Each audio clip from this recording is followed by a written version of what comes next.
Ah. Allô. Test 1, 2. Je suis Astor, un robot. Moi, je peux remettre mon bras. Vous pas. Jouez prudemment.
Bon, go!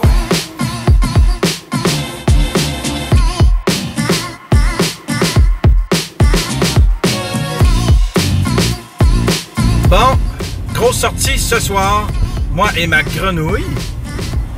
On s'en va au cinéma, on s'en va voir Détestable Moi 3. Puis une fois sorti, on va vous donner nos appréciations sur le film. Béatrice va vous donner sa critique, puis moi je vais vous donner ma critique en tant que parent. Il paraît que dans 3, Gru rencontre son frère jumeau et qui s'avait séparé à la naissance.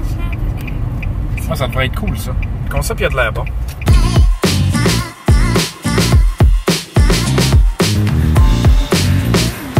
Regardez ce qu'elle s'est mis pour venir au cinéma.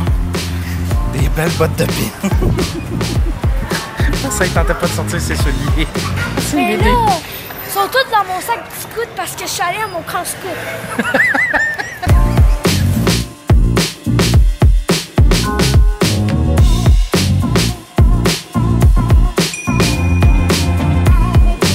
C'est ma fille.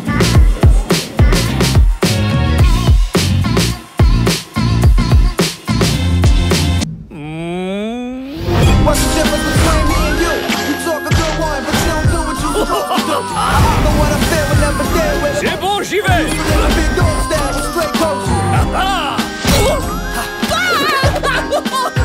Je veux pas me transformer en brochette! Tout va bien! Bon ben, on sort d'aller voir Détestable Moi 3. T'as-tu aimé ça? Ouais. C'était bon? Ouais. C'était très bon. T'as-tu aimé le personnage du frère? Ouais. Le personnage du frère était le fun, le personnage du vilain était le fun. La musique était super bonne, il y avait plein de musique des années 80. C'est vraiment un bon petit film. Tu donnes combien? 9.9 sur 10. 9.9 sur 10, tant que ça? Ouais.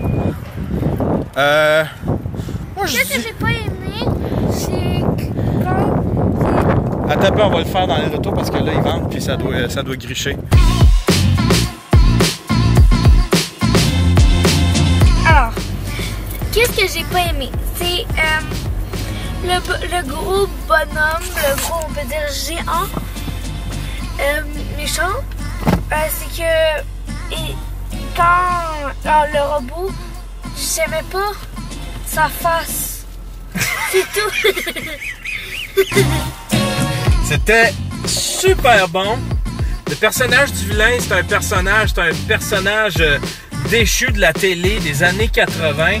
Fait que tout le long du film, ils ont joué de la musique des années 80. Ça, c'était évidemment pour accrocher les parents, mais sinon, tout le reste était là. Il y avait Gru, il y avait les 3 petites filles qui sont super cute, il y avait les mignons, puis il y avait évidemment le nouveau personnage, le frère jumeau de Gru, il s'appelle Drew. Un très très bon film, j'ai adoré ça. Toi, tu lui donnes 9.9, moi je lui donne un bon 8. Un bon 8. Pourquoi? Ben parce que c'était bon. Mais pourquoi les 2 points?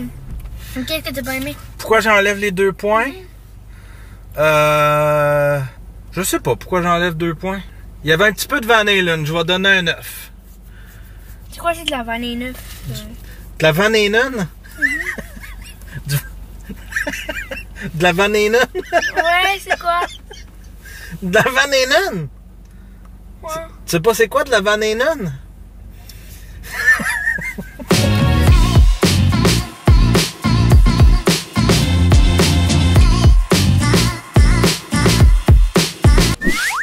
Six mois! Crème, j'ai l'air de quoi?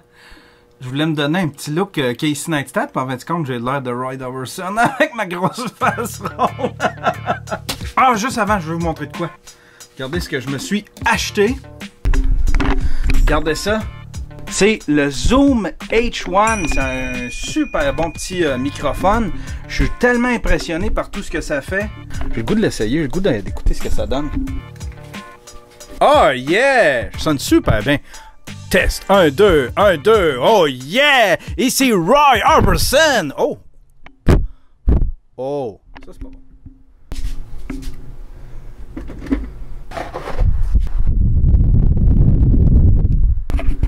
Puis on entend tous les sons de main. Puis je le brasse de même. Ça c'est le fil. Fait qu'on entend définitivement le fil. On entend quand je frotte la caméra. Oh! Bon, ok. On va régler ça. 6 mois, ça fait 6 mois que je vlog, plus de 6 mois. Je vous en ai parlé un petit peu il y a 2 semaines. Cette semaine, j'ai découvert enfin c'était quoi le problème avec moi, c'était quoi qui faisait que je me sentais dans un creux de vague. Je manque de motivation, je suis pas à la même vitesse. Je manque beaucoup d'inspiration, je manque d'idées. Puis j'ai enfin décelé c'était quoi le problème. Un des premiers épisodes du vlog, je vous parlais que je faisais un cahier dans lequel j'écrivais des projets. C'était des projets pour l'année, c'était des projets pour la vie. C'était une espèce de cahier wishlist, un peu comme le concept de Le Secret, sauf que c'est pas ésotérique, c'est vraiment psychologique, c'est juste pour centrer puis synthétiser ce que je veux dans la vie, dans mon cerveau. Puis là, cette année, ce cahier-là, je l'ai jamais complété, j'ai jamais réussi à le faire comme il faut. Puis je me suis rendu compte que à peu près tous mes buts à court terme avaient été réalisés. Puis là, ben, mon sac de buts, mon sac de rêves est comme vide. Mes buts à court terme sont comme vides. Puis là, je m'apprête à faire de quoi de très périlleux. Je ne sais pas si c'est du courage ou je ne sais pas si je me tire dans le pied en faisant ça. Mais attendez un peu, je reviens dessus. Comme Casey Neistat. Des marqueurs, des papiers, puis je vais écrire plein d'affaires, puis je vais faire des graphiques. Ok, j'enlève ça, ces lunettes-là. Je vois rien, anyway, on est en plein jour. Aujourd'hui, j'ai décidé de me faire une feuille de défi. Là, elle est vide, c'est ça le problème. On va se faire une feuille, ça va être... Comment on pourrait appeler ça? Défi 6 mois? Le défi 6 mois?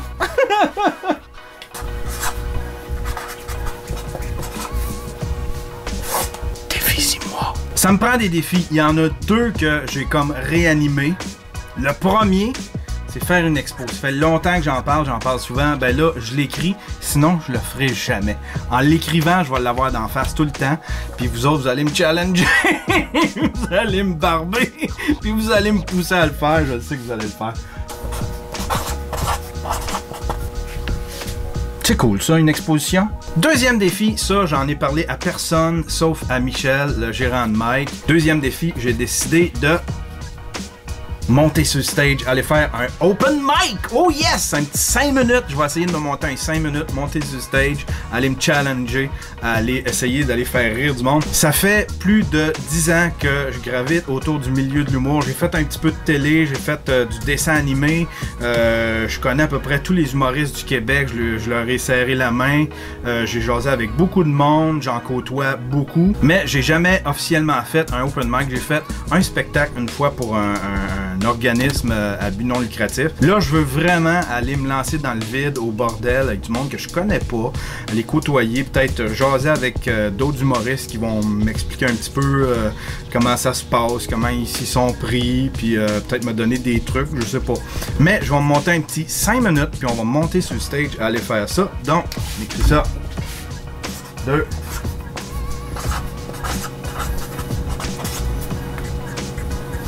Je la trouve vide! Sauf que, c'est-tu mieux que je commence tout petit? Il me semble que ça prend une règle de 3. Tiens, je vais mettre un 3e item ici. Je vais laisser la place vide. Puis si jamais vous avez des suggestions, quelque chose, un espèce de défi, quelque chose que je peux faire, c'est juste quelque chose pour enrichir ma vie, quelque chose pour me donner un but, quelque chose, un projet, ce sont des projets. C'est pour essayer de mettre le feu à ma passion, essayer de me réanimer, essayer de me donner un petit peu de guts. On dirait que je manque de guts. C'est en site, je manque de kick.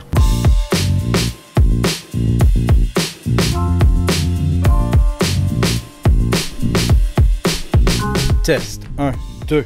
Testing 1, 2.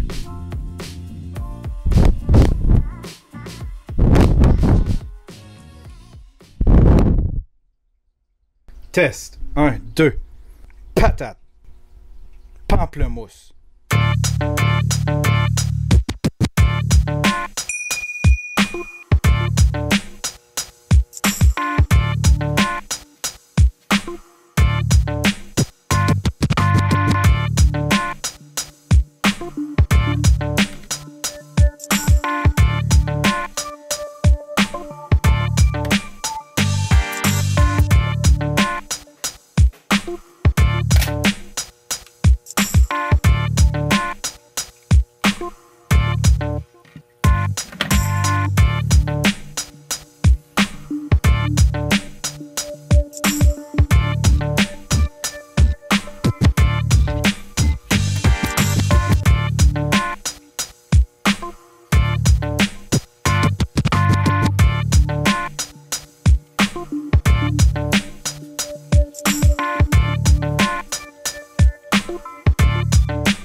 Test 1, 2. Test 1, 2.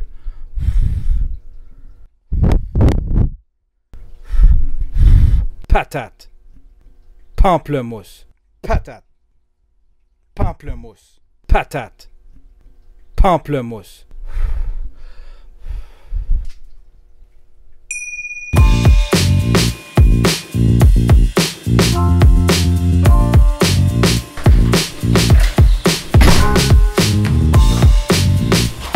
Aïe aïe aïe, c'est la mouille dehors, fait tellement pas beau. On a eu du beau temps toute la semaine par exemple, je vais pas me plaindre, mais... Oh, regardez le DIY de ma blonde. Elle s'est fait un beau DIY, je peux pas vous le montrer de près vu qu'il mouille, mais elle s'est fait une espèce de muret, un muret de fines herbes. Toi sauve-toi pas, espèce de chat. C'est sauvé hier. T'es allé se promener pendant 1 heure et demie dehors, hein? C'était de ma faute. Ma blonde, elle m'a chicané. Elle m'a regardé avec des gros yeux. Puis là, je capote un peu parce que j'ai pas fait de time-lapse pour finir mon vlog. On dirait que je suis comme pris dans cette espèce de prison où est-ce que il faut absolument que je fasse un time-lapse. Pour la fin de mon vlog, on dirait que je me suis moi-même embarqué dans cette espèce d'habitude-là. Puis là, on dirait que mon cerveau, il veut pas comprendre que c'est pas grave, même si je fais pas de time-lapse pour la fin d'un vlog. Il y a pas personne qui va m'appeler genre « Hey, c'est que t'as mis mon time-lapse! »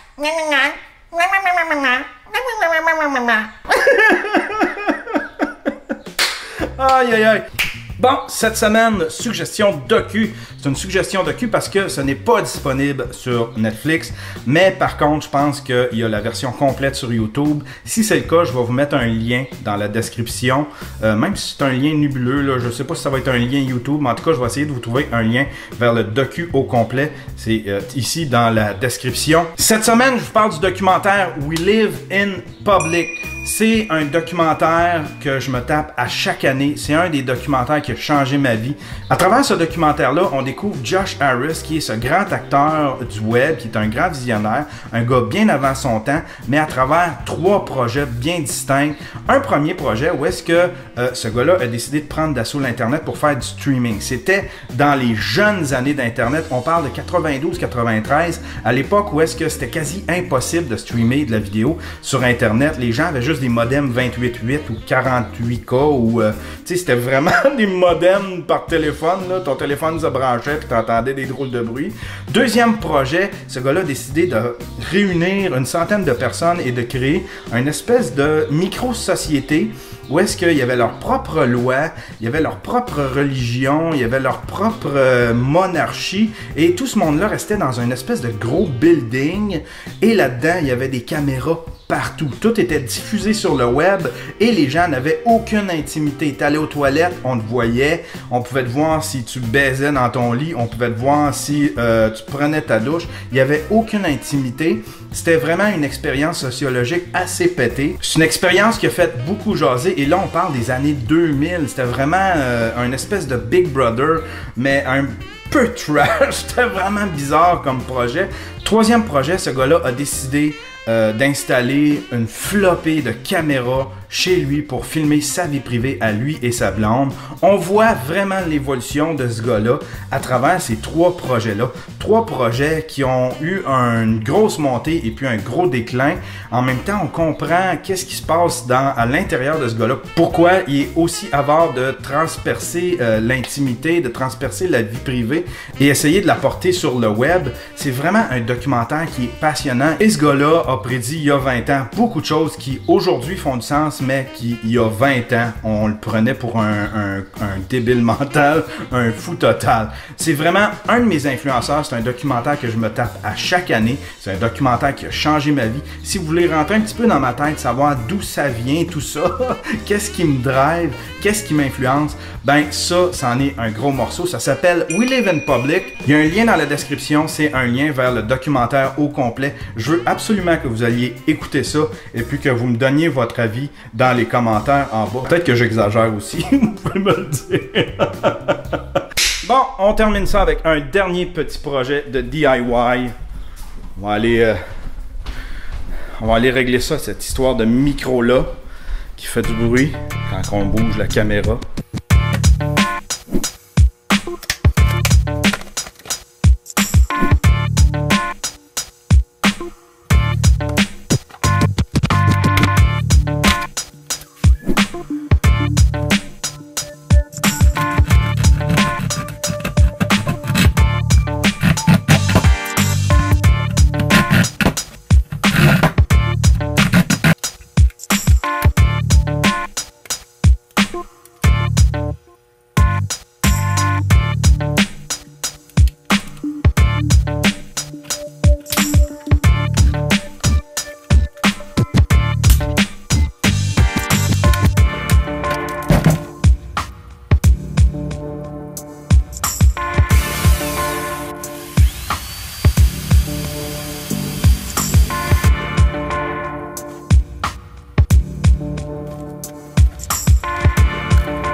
Hello!